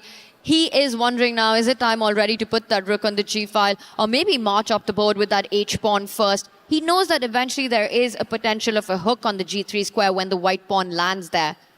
Hikaru is smelling the dynamics in this position, and he knows that this is something to fight for. Looking at the opening outcome, if you had to pick a color to play this from, white or black? I gotta say white, right? I feel like you are also, positionally inclined, but even if you're tactically inclined here, I feel like the h-pawns for black are a little bit weak. It almost feels like if black attacks you, they're only going to be further weakening their own position. But I'm very bad when I can't really push forward, and those center pawns are completely locked. I think at some point, Alireza's going to have to move his knights back and get more pawns into the game. And I do think we will be seeing king to h1. Just put the king on the same line as 3 different pawns, because it's never going to open up. King to h1 was a move that Hikaru employed yesterday in his semi-finals match. Did not go too well. Will Alireza go for this plan today? We'll find out. I want to pull up the analysis board because there is something I would like to highlight in this position. 2 plans from the white knight. And keep an eye on this, everyone watching. One of them, as you mentioned, knight goes back, you push f4, f5, throw the entire party. And we'll get to this shocking decision that Hikaru's just made. But this was the second plan I wanted to highlight, which is on the board. That other knight is rerouting itself to a beautiful h5 square on the other corner, closer to the black king. Things about to get very spicy on the right flank. And if this knight lands here, it can't be removed. At some point, black needs to move this pawn, make a pawn break, and target the knight just like that. It is possible, and even then, you don't ever get rid of the knight. Like, the knight can always stick around, you'll end up trading it, and after all this opens up, it is black who is left with quite a poor pawn structure, where he will suffer for the remainder of this game. Once he starts pushing these pawns, his king in the corner is going to be weak. So, let's pause here, go back to the live position. What has happened is, Hikaru has shuffled his king and rook to the corner. Alireza actually could very well do the same, as hilarious as that looks. But overall, I think white is going to apply pressure. Yeah, he's going to put his knight exactly as you said, Tanya, and I mean, black is struggling here. I'm actually really liking his chances right now for Alireza. Now Hikaru switches attention to the other side. This move isn't as aggressive as it looks. It's also prophylactic, just stopping an expansion of the B pawn, moving up, making sure that the counterplay on the left flank remains under control. But for white, the plan is clear. He does make a waiting move, puts a king on that G2 spot. I'm still expecting the white knight to eventually land on H5 and then find a way for the queen to get into the game. Tough to make a move here for black. What Hikaru's doing there with his pawn is pushing basically the only thing that can move. Now he's out of moves. It feels like you've controlled Alireza's pawns on the left side of the board, but, well, you kind of haven't. Like, he can push them anyway at a certain moment. He might trade, and then his queen and rooks will open up and target the pawns on the left side, but he doesn't have to do that. He can continue to make improving moves. That move is not setting up for the next game. That comes with an idea, Levy, right now. He is hinting at the H-pawn moving up the board, and I'm trying to understand what happens then. What about after that? Yes, you get H4. Well, it couldn't have been played in the previous move, and I want to highlight that with the G3 pawn pinned by the black rook. Black having two attackers, bishop and queen lined up, you needed a defense. And you know what? Your opponent plays on one flank, Hikaru Nakamura strikes in the center, textbook stuff. Yeah, rook h1 is a strange move, but it was intended potentially to protect the pawn should it have ever been pushed. I feel as though Hikaru is playing very confidently in a rather unpleasant position. It's not lost or anything, it's just a little bit unpleasant, but because he's playing confidently, Firouza's in the tank again, just like yesterday, in a good position where he might spend a little bit too much time. He's already down nearly a minute. Alireza's clock takeaway wasn't just for him. Hikaru saw that entire match unfold as well, and he knows he needs to play the clock game against Alireza. He has to use that as a weapon against him, and this is where inaccuracies start happening. He's touching the 4-minute mark, comes down with that knight, which was supposed to land to the other side at a more aggressive spot for Alireza. You start getting the feeling that these last two moves by him, the king shift, the rook move, just hasn't gone his way. It was easy to just kind of gallop the knight to the right side of the board, and that was the best move. But you do have to wonder, like, what was he going to do next? Whereas Hikaru's plan almost feels a lot easier. He's breaking up the queen side. There's his pawn, there's his queen, and now the previous plan of advancing his A pawn all the way has controlled Alireza's position over there, and now he's got a little bit of a weakness. And at some point here with white, you're thinking, I had a good position, like, what happened? And you're not coming up with any answers to that question. And the point is that, sure, Alireza set up the idea of the H-pawn moving forward, but that left us baffled, because even if you get H4, you're not seeing the way ahead. That pawn isn't marching up the board. You don't have knight to G5 tactical jumps anytime soon. So where was this plan leading up to? And at some point, Alireza might have to accept his mistake and start repositioning that rook. Yeah, what do we play here with white? Defend the pawn? I wouldn't. Just like, hey, you can take my pawn on B2, then I move my rook, then I take his pawn, then I attack all his other pieces. But I would probably slide my queen up one square. I would play queen to D2. Hey, that does defend the pawn, though, Levy. I was thinking of attacking the other one, though, which I'm not even sure you want to capture. Like that H6, and okay, I mean... On the board. I mean, it's a move. You had to do something, but 251 to 415. Hikaru gives away the bishop, which Alireza does not capture. And that knight has done a bit of back and forth right there. Lands one more time on the F4 spot, leaving D4 tender for white. Hikaru not rushing with the capture at the center of the board. What Alireza wants to do next is push his H-pawn to ask Hikaru to make a decision with the bishop that's just landed on G5. And Alireza's next move after this could be maybe attacking the bishop. He could take the bishop. At some moment, there will be a white rook that moves to the middle, we promise. But for now, they're on their home squares. This is not how you should play chess, okay? They get to get away with it. But at some point, you will move a rook to C or B or E, and then the board's going to really open up. Do not try this at home. Both rooks landing exactly where they started with. One hasn't made a move. That's the bottom left one. The right one castled and came back to H1. Knight F4 has been the last move by Alireza Firouzja. And Hikaru Nakamura, how does he continue? Does he take on D4? Does he bring his own rook into the game? Taking on D4 is a major decision. You do win a pawn. As far as I can see, that move wins a pawn for now, but you open up a lot more problems. Now, by the way, Tanya, time advantage gone. Just evaporated. 1.5 minutes, right? And you can't bluff in this format if you don't have a good move in mind. And he just said, just move. You know, these are the two speed chess superstars of the world. Levy, having seen them, I don't even know how many times, commentated on them, and I'm talking about you right now. You know, you've made many videos on them as well. You probably know them better than they know themselves. They would disagree with that. All right, but my question is, who has the better mouse skills if this goes into Hyperbullet? Oh, it's undoubtedly Alireza. I think Alireza and Nihal are, like, if you give both of them like 15 seconds, then it's just a chaotic position. Like, it's not like one person is completely lost and running away from checkmate. What has happened here, though, is Hikaru spent 1.5 minutes and he's gone passive. He's gone lockdown mode. Alireza is putting a lot of pressure here. This is like when one fighter is covering up, you know, and the other kind of has the free pass to attack. But which pawn do you take, and do you even take a pawn? You can take the center pawn or the H pawn or none of them. So Hikaru did pick up the pawn at the center, went up a pawn, and we saw the H-pawn moving up. We saw a trade, the queen landing on a spot where it's hitting 3 pawns. The F7 one, which has just been defended by Hikaru's rook. There's an H-pawn hanging, there's a central pawn hanging. Now I want to point out, queen takes D4, that central pawn would have lost another one. The E5 would have gone. Instead, he goes for H6, and we see an immediate break. And suddenly, Hikaru's rooks start to make a lot of sense in the position. And the position's dynamically back to equal with both guys having 2 minutes here. Really, like, I expect the experience factor to work in Hikaru's favor, but in scramble mode, with 20 seconds on the clock, if it's still complicated, you got to back the younger player. Now, I will say there was a position there where the advantage was quite big for White, like a move or two ago, and it actually involved White not taking a pawn. Neither pawn. He needed to just keep applying the pressure. He played the human move. Now, apparently, Black has a very slight advantage. Tanya, we're about to watch, like, pawns fall off like dominoes.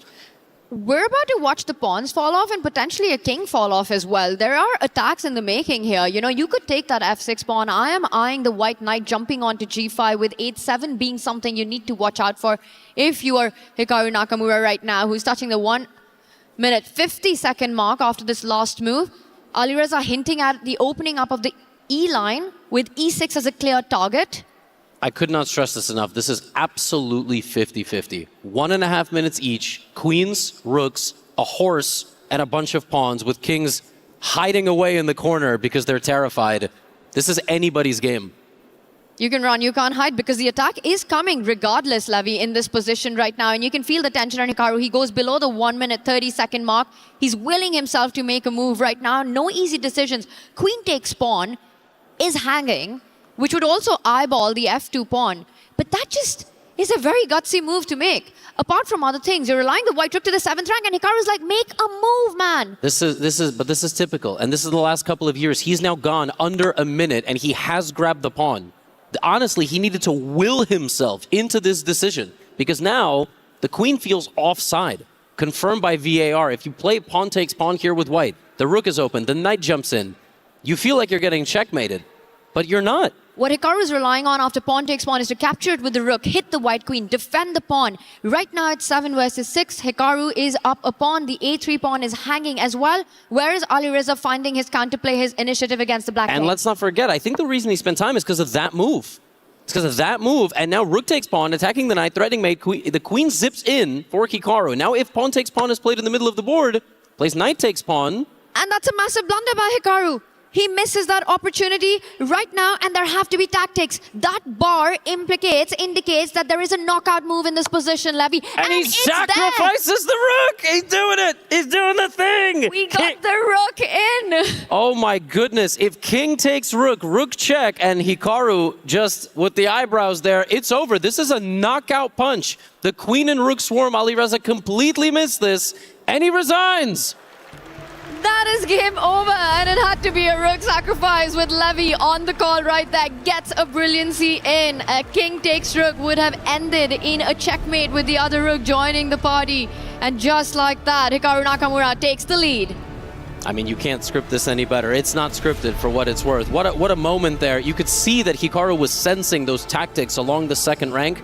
And it's crazy because two of his pieces were barely participating. But that's all he needed. The queen went in. That's why he went into the tank.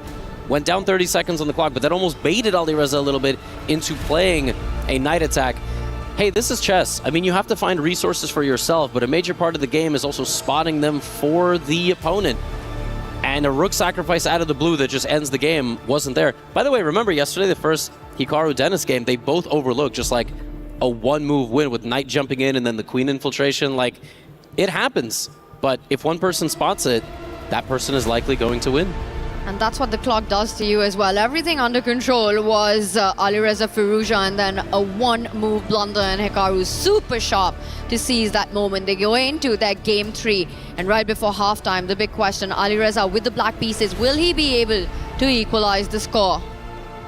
10 plus 0 is a totally different beast than 5 plus 1, 3 plus 1, and 1 plus 1. A 4-hour match where you make two people sit down and just keep playing chess. That's a battle of stamina.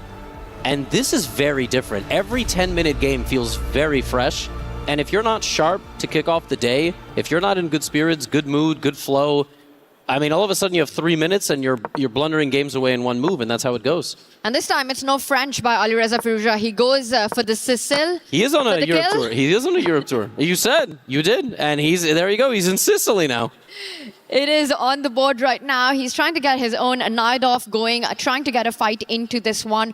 Currently is Alireza very locked in. With the white pieces, Hikaru up a point in this match. Do you think he's going to try to shut this down as quickly as possible? Well, if you want to shut this down as quickly as possible, you play G4 in this position, right? Like that doesn't sound like a shutdown at all. No, I mean you try to just completely play for a kill. Now the Sicilian defense is one of these openings you really have to massage, and we saw yesterday Magnus Carlsen versus Nihal Sar in the very first game they played. It was a very slow game by Magnus, and then he perfected everything and made a breakthrough. I don't think Alireza is going to sit around waiting for Hikaru to improve his position for 20 moves. So I do think this game will open up. It's a Sicilian, Tanya. Like, the chance somebody wins and loses in these structures is very high. Very high that this will be our second decisive game of the match. Whose way will it go into? And look at that. He says B5, H5, I'm coming everything 5 right now. Alireza Firouzja not allowing any shutdowns in this one. This is a very, very provocative way to play this structure. Black keeps everything on the last rank except one horse, and then plays H5. Now White can't expand on that side of the board. There's also some very weird moments. Black could potentially keep pushing that pawn, or trade the dark squared bishop in that direction. Unlikely to happen over the next couple of moves. But you're sort of waiting, like, is White going to castle long here, or is White going to actually push the A pawn? Right, push that pawn all the way on the left side, target the B5 pawn, and try to win it, which, by the way, he could do, but he could also just develop his bishop and castle short. He could castle long. A lot of choices. And speaking of choices, I want to point out, we're saying B5, H5. Now, in these kind of Sicilians, it's absolutely key to strike in the center with D5 at the right moment as well. And I think Alireza, somewhere on his radar, has to have the plan of pushing that white knight away with the B pawn moving ahead, maybe provoked with your move A4, and then eventually striking in the center with D5 as well. Hikaru says, no D5 for you. I'm getting my bishop out there. Moves it for a second time in this game. Pins a valuable knight. He doesn't castle. He doesn't attack. Okay, he shuts down that side of the board. He chooses to plant his bishop and now protect it. Alireza's moves are easy. In any beginner's book or video or YouTube short or however you digest your chess content nowadays, it says to get your pieces out. That's why he got his light squared bishop out, his knight out. He might even get his dark squared bishop out now. Or even the queen out. He starts with the bishop. Bishop comes out, unpins the black queen. I will be shocked if we see a shot-side castle by Alireza in this game after committing the H-pawn moving up the board, inviting Hikaru to go G4. Shot castle. Happens or not? Yeah, it's either short castle or rook c8, right? Like you either put your rook next to the queen, target the king, or you castle. Honestly, short castle by black is a move where you no longer care if the move is objectively fine. And I am sort of getting the sense that Alireza is a little deflated after the match yesterday, and now this last game, like, we're not going to be evaluating any risk. Just play short castle, and whatever happens, happens, you know? You want to fight, play it. I will tell you, though, in Blitz or in Bullet, I think he would have played either of these moves in 1 second. He might even castle now. I think he's going to jump his knight out, though. But he might castle. Jump his knight in front of the queen, start targeting the light squared bishop. Lots of options for black in this position. The most committal one is to put your king on the right flank. Alireza on the think. Another option that comes to mind here is develop your queen. Hit that knight at the center of the board. You're also eyeing b4, queen to b6. Absolutely, yeah. I think there's a lot of moves at this point. These Sicilians, you have so many options. Some high risk, low risk. Castles here by black also big provocation, but there's many Sicilians you actually leave your king in the center of the board. I never know which is which. That's a very nice move. It's not even the idea necessarily to take the bishop. It's just to free up some space. Maybe you move the other knight back, or you jump with the knight to the c4 square, where it would be attacking the white queen, defended by the rook and the pawn for black. He castles, there it is. It does land. And that is a big decision by Alireza. He is saying that, yes, my h-pawn has moved forward. Yes, you will have plans of g4, but I don't think they'll be strong enough. He gets the shot castle going, gets the rook into the game right now. This is a board divided in two halves. Alireza Firouzja will start focusing on the left flank, bring the queen out, start pushing the b-pawn, maybe strike in the center with d5. For Hikaru, can he get to the black king? Can he get g4 in time? G4 is a move you play in a 1 minute game. Just play it, you lose the pawn, it doesn't matter, you open everything up. I don't actually think it works here. And for black, in these positions, the counterattack, obviously, is on the left side of the board. Either with the most advanced pawn, the b-pawn, it can go forward. The queen can zip out, the knight can jump in, the rook can sometimes even take that knight that it's staring at. Not right now, but also d5. There's a central pawn break for black, which opens up the dark squared bishop. So if Hikaru handles this incorrectly, it could be a very vicious counterattack. And Hikaru's hand slowly but surely lands on the mouse. He was almost ready to make his move. I look at him. Flash of indecision there. Pulls his hand back. He's got g4 on his radar, but he waits. He first comes back with the knight, just making sure there are no rook takes knight sacrifices. That knight isn't hit by b4, but this retreat always invites a central break with d5. Is Hikaru ready with a response, and will Alireza go for it? I like to make a rule of thumb for beginner and intermediate players, honestly, even up to like 1500. And what I say is retreating is the wrong move around 80% of the time in those games. Like 4 out of 5 times, roughly, either going side to side or a little bit forward is generally the way to go. When an opponent steps back in sort of anticipation of your threats, they cede space. They cede control of the position.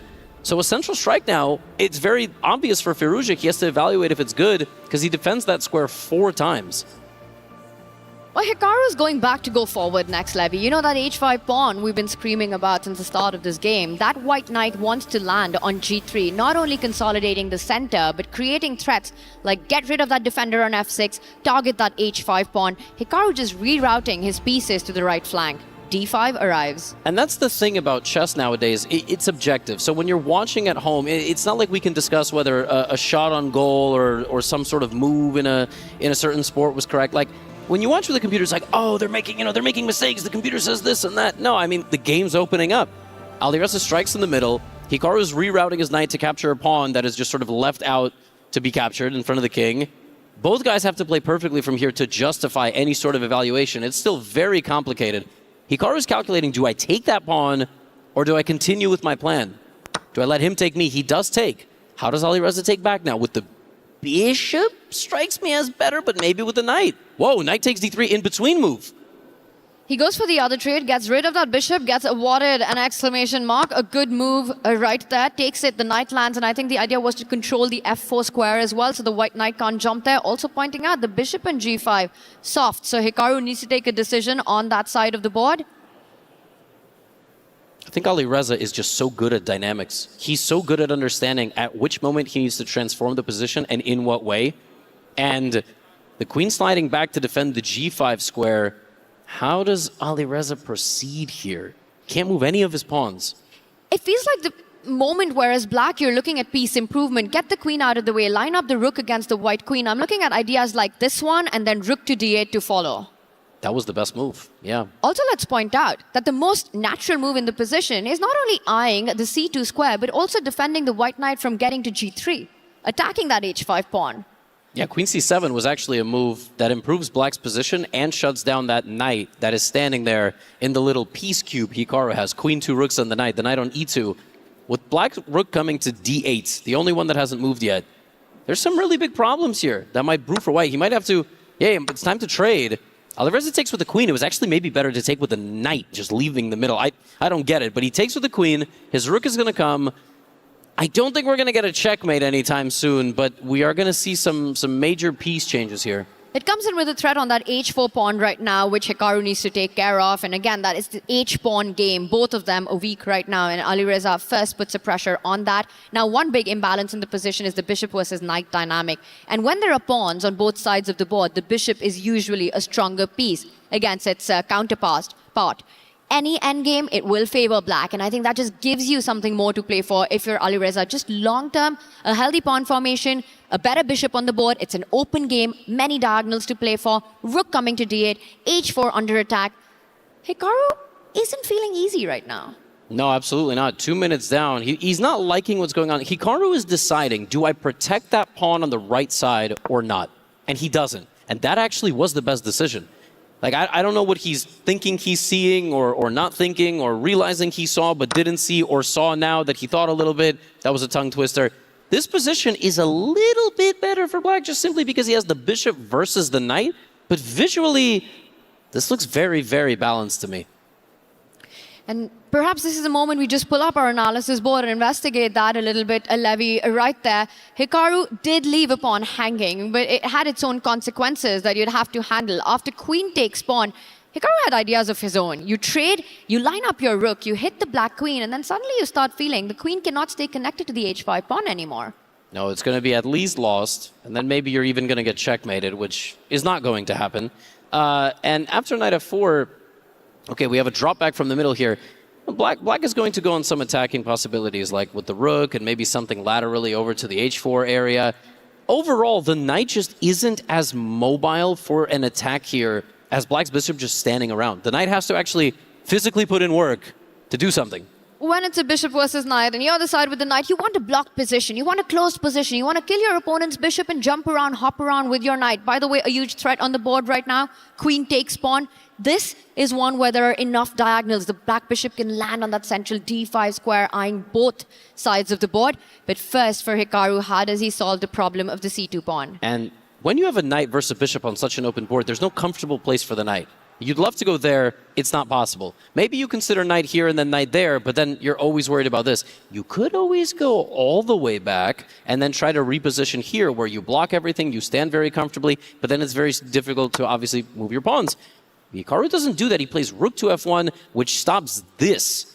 That's what that stops, because that would have been very nasty. And that was a very strange move, rook to f1. I'm really glad you pointed out, because you start wondering why would Hikaru place his own rook behind his pawn, but it was really the only way to stop a massive infiltration by the black queen. And I will just say this move sort of stops this because you get the rook on the second rank defending, but you don't feel comfortable allowing the queen in somewhere like this, but you always have counterplay, and you always have the rook coming here. So that is apparently the way he needed to defend. Anyway, let's go to the live board because Alireza is pushing the pawns down, Tanya. I mean, he's going to go a4, a3. Hikaru has gotten his knight to that magic square, but his rook is passive. These pawns are coming in. It's looking... Maybe Alireza will even get this pawn move, which will wreck the defensive structure of white.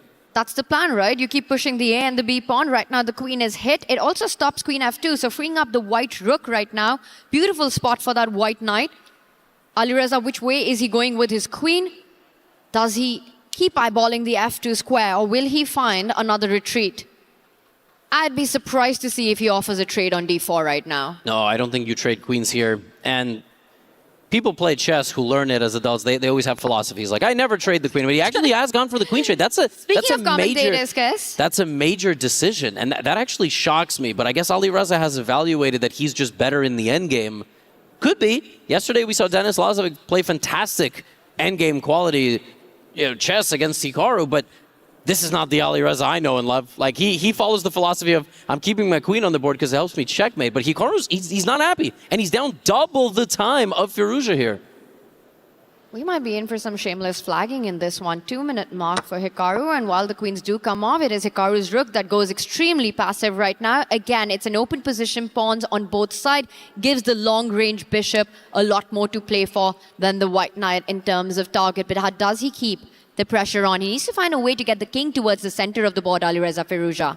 And look, dare I say, if you know who had the black pieces in this position, it would just simply be a matter of time before the bishop took down the knight, the king came forward, black advanced the pawns on the king's side a little bit. Like, we would be having a very different conversation here. We'd be like, you don't want to end up here, all right, against our Voldemort of chess endgames, all right? You don't want to end up in this position. But these guys, Alireza is obviously better, but is he going to tank his entire time advantage right in the next couple of moves? And that's absolutely key right here at the Allianz Vault for Alireza Firouzja. It's not just the endgame. The endgame itself doesn't hold too many positives right now, just a very pleasant position. He needs to combine that with pressure on the clock to make something out of this. But already down to an almost 1 minute thing. But this is unbelievable to spend a minute here. You know, he attacks the knight jumps in, he's repositioning it, but he could have played this faster. He could have had a whole minute more on the clock. And to me, Tanya, I feel like he should have maybe brought the king faster. Hikaru's now got the knight out. Is Alireza going to overthink this? And don't take that pawn that's hanging just yet. That is a poisoned pawn. If you're Alireza Firouzja right now, the bishop will get trapped at the edge of the board. Bishop takes pawn b3 would be the end of the game. It's not going to be picked up. What Hikaru's done is made sure that your rook does not land on the second rank, stopping rook to d2. Alireza instead starts pushing the pawn where he's got the majority. The lower we get on the clock, the trickier the knight is. Now, again, like both guys, they have to try to keep a pace. It was less than a minute time advantage there for a second after being double on the clock. Hikaru doesn't like something here. Honestly, the major decision, does he offer a rook trade?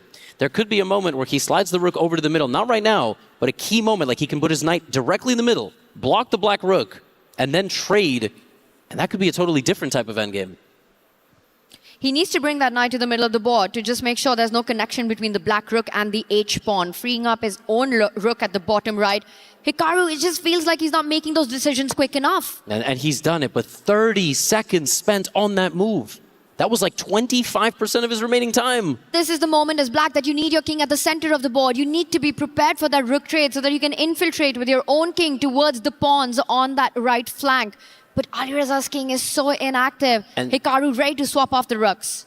I will just say there is such a dangerous moment here. Alireza could attack the knight with his light squared bishop, and the best move there for white could be to trade the rook. But when you have a minute to transform into a pawn endgames are very rarely automatically drawn visually. You don't look at them and go, oh yeah, 6 pawns, 6 pawns, it's a draw. They could be lost the second you land in them. So I wouldn't be surprised if Hikaru doesn't necessarily go for that. That would be very cold-blooded. And Alireza knows that move is coming, which is why he's thinking he doesn't want to get into a pawn endgame that's not winning. He's about to dip below 2 minutes. Well, if there's the saying, Lavi, that all rook pawn endgames are drawn, all king pawn endgames, well, most of them are decisive. Are tragically lost like idiots, like all of us. I mean, like, you get into it, you will lose this endgame with white or with black. It's so easy because at some moment you're going to have to make a king move, and it's the wrong king move. Right now, the only wrong move is the one he's making on the clock. Alireza Firouzja cannot let the clock advantage disappear. Now up to about 1 minute 30 seconds. It's happening again. It's happening again. Just like yesterday. Just like last year. It's 10 seconds. He's about to go lower than Hikaru on time. It was 2:19 to 4:30. It's unbelievable, and we see the shake of his head. He knows this is happening to him. He just needs to trust himself more. You know, it's not that he's not finding the best moves, but he's just taking so long to make those decisions. This is. I don't think Hikaru has solved this endgame. He has gone for this exact sequence. I think Hikaru is almost believing in like the bluff here. Just go for it. And is he going to trade with me? Is he not? What Hikaru is relying on now after this rook trade is that after bishop takes knight, pawn takes bishop, everything remains blocked. Yes, black's king will move forward. White's king equally in time to grab that center, march on those light squares. Will he keep the bishop and knight on the board right now? Or will Alireza have enough time to calculate that the king-pawn endgame holds for black? And he does it. He does it. Now, these guys, they're both calculating a king run. This is the end of the game. The king is going to run directly into the middle, or you play a move like this. Now, there is something here called en passant, which I wouldn't recommend, actually. He hasn't taken, and I think the position's just going to lock up here. You just shuffle around with the black king. White's got no infiltration needed as black, and once again they find the repetition, the king shuffle, and it's a draw. Wow, that could have been really, really chaotic. That could have been a very crazy scramble, but they locked it up. Neither one wanted to take a risk in that position, and we go to the quick halftime break, if you will, with Hikaru with a 2-1 lead. It's a halftime, and once again at halftime, Alireza Firouzja does not leave the arena. He did this against Magnus yesterday. He does it against Hikaru today. Hikaru walks off. He's got the lead. The score currently 2-1 in favor of Nakamura. 1 win, 2 draws. Now he's looking. He will see he had some advantage, but maybe the big decision there was that queen trade. Maybe the big decision, he had to bring back the queen, keep applying pressure. There was no solution in that position, right? It's not like, oh, if he did this and this, then he would have won or anything like that. But practically speaking, how do you apply pressure down the stretch? And the pressure was not applied as well as it could have been in that game. And there's pressure on Alireza with only 3 games remaining as he plays through everything that just happened. Some missed opportunities there perhaps, but he needs to reset, Levy. He starts the next game with the white pieces. Now look at this, he's analyzing there. This was the moment he had some advantage, and then I think here he's going to look like, oh, should I have traded the queen? Maybe not. But, I mean, these guys can click through the game and just very quickly decide, oh, yep, shouldn't have done this, should have done this, etc. The biggest advantage in that game was certainly a little mysterious. Sometimes the computer spits out -1. I mean, what does that really mean? That means like a 1-pawn advantage if you follow a specific set of moves, but they never followed the specific set of moves, right? Both guys that play what they think is the best move, and the computer sits there going, oh, that was bad, this was bad, oh, that was great, this was terrible, blah, blah, blah. So overall, though, Tanya, Hikaru has come to play. He's defending very well. His time management has been good. He caught up on time there. And even though he's yelling at himself, like, I got to make a move, he's making moves. As we do a quick action replay, you're totally right about that, Levy. For Hikaru, he's been playing quick, he's been playing accurate, but I will point out that in the match, there are some positives for Alireza as well. Yes, he lost the game, but that was a 1-move blunder. It was a 1-mover. It's not as though he's been outplayed in any of the action that we've been seeing. This is how the day started. Felt very calm here. So many pieces traded off, and we went into game 2. And right here is, we had the London, and then suddenly, everything exploded. Yeah, this one was a closest game we had to something dynamic, concluding decisively. We could have maybe seen a pawn be taken on h6, and then it looked like Alireza had all of the momentum. Hikaru right here. Yep. That blunder, that brilliancy. Yep. Hikaru had spent like 30 seconds giving up that pawn, and then, or rather taking that pawn and kind of willing himself into doing it. But he ultimately got the job done. Here, I really liked Black's position, I have to tell you. But then it kind of stabilized. Alireza got his chances in this one. The better bishop against the knight, the better piece placement in this one. The pawn's moving forward, but a queen trade, perhaps a decision that he's questioning. But he needs to forget all of that as the headphones come on. Halftime almost done. Hikaru Nakamura will be back on the stage for the remaining 3 games. How important is it, 2 whites for Alireza going into the final 3 games to maximize his chances right here, right now, game 4? No, I think it's very important, but he had good chances with Black. You know what I mean? You're going to play the Sicilian, you're going to get some good chances. And Hikaru didn't go into shutdown mode in that 3rd game. I mean, he could have maybe played not e4. He knows that the Sicilian is coming. He could have played something else. We'll see if in his last white game he just tries to hold, play some solid queen spawn opening, but Ali Reza should make it dynamic no matter what. And let's point out that apart from the first game, which saw a bunch of trades at the start, simplify, go into an endgame, Alireza has fought to get a game regardless of whether he has the white or the black pieces.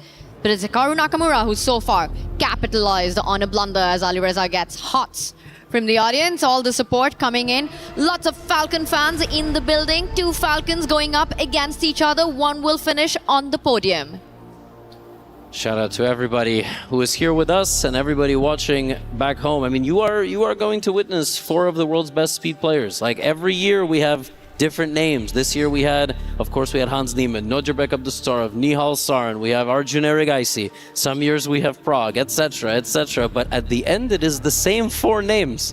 Somebody has to make a name for themselves outside of these 4. But for now, it's Hikaru, it's Firouzja. We are back, Game 4, getting underway here in a moment. Well, let me guess what. There is a 19-year-old who's making a name for himself currently. Yeah. He'll be an action leader. He was part of the 4. That's why I know. Lazovic is amazing. And shout out to AGAL, by the way, for picking him up.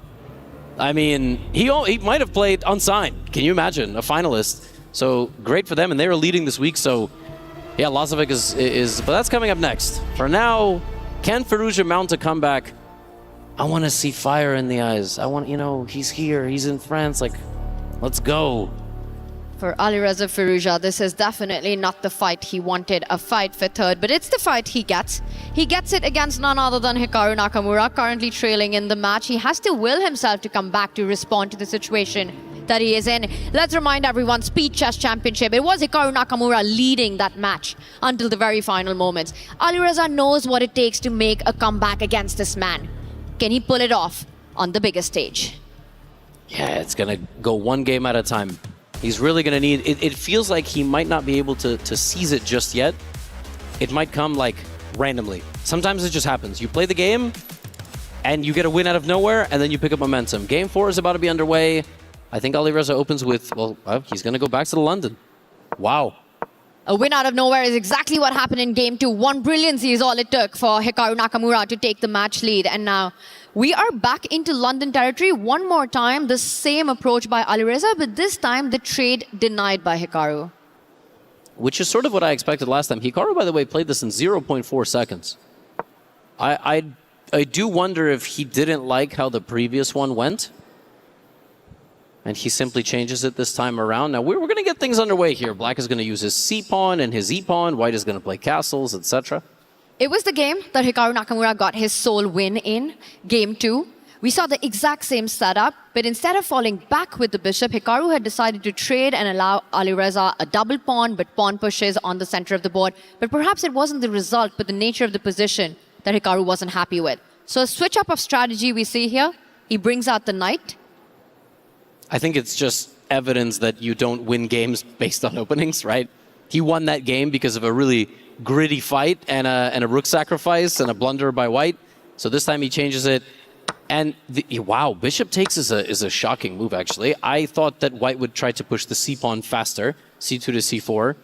But Alireza is just kind of like, he's just playing chess. And he offers the second bishop up for trade as well. So a potential double-double for the black pieces if that bishop was captured right now. I guess you play... I mean, white has to play either c4 or e4 at some point. Otherwise, this opening just doesn't work. You have to maybe at some point break in the middle, open things up. Okay, we're halfway there, all right? You speak about halfway there. Well, maybe black gets full way there. You trade the bishop and you strike in the center with c5 as quickly as you can if you're Hikaru Nakamura. Bishop takes bishop, give a double pawn to your opponents, and then ask questions at the center of the board with c5. This is a very famous debate at the high level. If black captures the bishop right now and white captures back with the pawn, that doubled f-pawn, is it good or bad? Might be like the Rubinstein pawn structure, something like that, and then white controls the middle but has doubled pawns. Neither guy is taking. They're stubbornly letting the bishops stare at each other. Who's going to blink first is the question with that bishop trade-off. Currently, a shot castle on the board. Or is Alireza just going to decline any trades with planting his knight to the center of the board? That comes with its own consequences and more double pawn opportunities.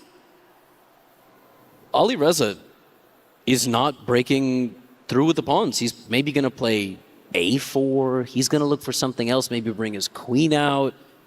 He's kind of winging it with white. Like, it's not as if any of these London games have gotten into what we call cutting-edge territory, which means positions and lines and the openings that have been played throughout the last couple of years. He's just sort of doing random stuff. Now, I'm going to point out one dynamic in this position. The structure that Hikaru has taken, focus on the right flank here, the G double pawns, it gives a free space on the G5 square for a piece to land on. I think given enough time, Alireza might plant either the bishop or the knight. For example, bishop to G5 right now. You pin that knight, and you're already making sense of that rook transfer to the E file. I want to get that E4 going up the board. There are also often ideas of a knight getting there, a queen shift over to the H line, and you start hinting at ideas along the H file. The G5 square is really something that has to be on the radar for both these players. Certainly, and if it was Black's move next, you might just push in the center with E5. In general, in London, if Black can achieve the move E5 safely, it's good. Now, you can't achieve it right now because maybe you would lose your pawn on B7. So you defend that pawn, which is currently being attacked, and then you go E5. Makes a lot of sense, Levy. A rook does line up to make sure there's no queen takes pawn. And that last move by Hikaru, sliding the rook on the E line, definitely hints at a central break with E5, and maybe this is the moment. The bishop's out of the way. Are we going to see a lash out at the center, or will Hikaru try to unpin his queen? I think, yeah, there might be some issues with the knight that's currently pinned to the queen defending the center. I would maybe play C6 first, but if you play C6, white's going to go E4. That's the whole point of getting that bishop to G5. You know, all the moves that Alireza has made, rook E1, planting the knight on D2, getting the bishop on G5, all hinting towards an E4 break. Yeah, sliding the queen over very well could be the best move here for Black, because that way your knight is actually re-enabled with movement. I mean, in theory, it could move now. That would be tragic, though. So if the queen slides over, the knight continues to control the center there as we pull up our analysis board. And everything we're talking about is basically, if this happens now, there are a lot of positions where this knight, this pawn, all these pieces no longer interact as well. And, you know, there could be variations where this happens. Actually, what is being suggested to us is even this. Like, white can just mirror you, doesn't have to capture it. It is, of course, not checkers. Checkers at the Esports World Cup would be kind of hilarious, I have to say. Queen sliding out of the way is a nice move because the knight fights for the middle. Then if white goes here, you have a gigantic trade. And this is nice, and, you know, it looks like something can happen. There's nothing. Even if you take, there's an empty space in front of the king. And who is ever getting there? Like, you make all these moves, and suddenly, you know, you're under attack. There are certainly some tactics in the position that you just don't blunder, but Black is doing very well. So this is a strong move. There might be some moments maybe for a C5 push, Tanya. Like, honestly, B5, you could do anything here. I want to just point out that you give white a move, and white gets E4 with the black queen stuck on D8, then that really gives Alireza something to play for. You know, you've got E5 coming in, forking the bishop and the knight, doubling down on that knight on F6. If you're not trading everything in the lines that you pointed out, getting a successful E4 without the trades, that's a little something. And he does unpin. Hikaru wants those trades. I was just about to say, by the way, like, you could either move the queen out of the way or you could play this move. I don't like that move. I would have moved the queen. Just feels like you're making some sort of progress, right? Retreating rule. 4 out of 5. This is lateral. Now, of course, it doesn't really matter. There's that move C4, all right? Too little, too late, maybe, but it's still perfectly reasonable to expand. And let's just point out here that if black wants to expand, you could look at a C5 break. Perhaps you trade first, Levy. I'm not sure if trading is needed, but let's see this. Take that pawn and then strike in the center with C5 as well. Again, you know, for Hikaru, the position looks a bit passive. It looks like you don't have enough space in this position. You're looking for those open files and diagonals to land onto. C5. Oh, and I just want to point out something very cool. Like, I just realized, I thought bishop F4 is very nasty because anywhere the rook moves, you know, the pawn is going to hang. But here, black plays the amazing move B5. Ooh, nice. Just leaving the rook completely just, it can be captured, but C4 is then going to be taken. The queen is under attack, and the bishop will perish. And 2 pieces for the rook are basically always better, especially if there's no pawns involved. So that could happen, takes in C5. But You can also go b6. You can play more solidly, try to push for b5. It's one of these positions you almost relax early. And I almost feel that that's happening. Alireza is, again, going to be up 2 minutes on the clock here. And I just hope he doesn't give it away this time. Okay? We see the trade happen. Has Alireza seen that line? Because the key was to spot b5 once the bishop does retreat. Let's just show that with the arrows. Maybe we don't need to make the moves, or let's do it. Knight takes pawn, c5. This is an easy spot. But bishop to f4 and seeing that you don't need to defend your rook, but you can go on the counter offense will be key for Alireza to play c5 here. And if this jumps in, this comes on the board. And it's on the board. So let's go back to the live position. I don't think bishop to f4 will be played. I mean, I feel like you probably centralize a rook here, or you maybe capture, but you know b5 is next. I mean, an informed Firouzja knows b5 is next. An informed Hikaru also knows b5 is next. By now, everyone watching knows b5 is next. I really hope they do, by the way. I mean, if they're watching with sound off. Say it louder for the kids at the back, Levy. Yes. If you move a knight into the middle with... The thing is, here I would move a rook into the center. I'd move a knight. I don't want to take the pawn here with white because the knight gets active. My queen is under attack. Yeah, that's sort of what I was predicting. But and hey, b5 is next. I mean, he's taking over the game. Yeah, b5 is the move. You know, because after that, his next pawn pushes forward too. Rook comes in. He's eyeing that c5 pawn, but one move too late. If Hikaru Nakamura wants, this is the moment to lash out on the left flank. Push that pawn in front of the rook. Start kicking the knight out. Potentially the queen gets kicked out next with the c-pawn moving up ahead. Big moment. Big moment for Hikaru. To take over the initiative. Absolutely. And there it is. b5 on the board. Did someone say b5 is next? In case it's not clear, by the way, at this point. And yeah, that's the idea. Now the pawns join forces. So the queen is under attack. The queen has to retreat. Look, the game is not like over, but this is a major improvement for black. If it was white's move, white would move the knight to c6, attacking the queen and the rook. So now Hikaru will likely slide the queen over. The question is where? I was going to say there because you don't want to be in the line of sight of white's dark squared bishop. Makes a lot of sense. A bishop retreat would have hit the spot on c7 if it was the most natural square. I'll also point out that eventually in the future, you're looking at that a6 spot to start targeting some of those queenside pawns that Alireza has. A queen a6 in the air. Honestly, black can even play a6 with the queen or the pawn, make a little pawn chain, and that's what we call a queenside majority. So those three pawns, A, B, C for black, are going to run into A and B for white. And if you cleared off the board, white would be in trouble because one of those pawns will likely become a queen. We are very far from there. But in the long run, that's an idea. In the very, very long run. Now, it's clear that for Hikaru Nakamura, all the plays on the left flank. I want to make a case for Alireza's position here. You know, with all the minors on the right side of the board, whenever we talk about creating play on the counter side, I'm looking at ideas like the h-pawn moving forward at some point. You want to get h4, you want to strike with h5. If not, you're just passive and suffering for the rest of the game if you're Alireza. But it's like, what do you play h4 now? That's the thing. What do you do here? Because one option is to trade a bunch of pieces. You can trade bishop for knight, knight for knight, etc. The alternative is you generate some sort of attack. And the problem is, Levy, even if you get h4, achieving h5 is so hard in this position. Yeah. And again, we are broken records. He had a 2-minute time advantage. It's gone. They're dead even on time. He's actually lower on the clock now. Now, the position's equal, but this was his next chance to play for a win. And Hikaru's just in total control. It's been clinical, this game so far by Hikaru. Just making sure, giving no weaknesses in the position. He keeps his counterplay on the left side. Just feels like he's so much faster on that left flank than Alireza to create some magic on the other side of the board. We see a trade. You could pick it up with the bishop or the knight. I'd be hesitant to take that with the pawn. Pawn might lose on the spot, right? Because there's like a knight sacrifice. But yeah, I was going to say, pawn is crazy. But maybe. He takes with the bishop. Shocking. He doesn't lose the game in one move, which they've done plenty of this tournament, but not right now. It just happened in game 2, by the way. Just a reminder right there. And the knight comes back to g4, hits the bishop, making sure that the black knight still remains to defend.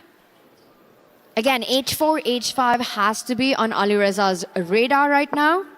Oh, knight needed to defend. Did someone say that? It just moved away, targeting opponent on the other side. Exactly, yep. And now if pawn takes pawn, pawn takes pawn, knight takes bishop. We have talked about this knight takes bishop. There it is. There it is. It had to happen. Ali Reza has declared hostile intentions against his opponent. He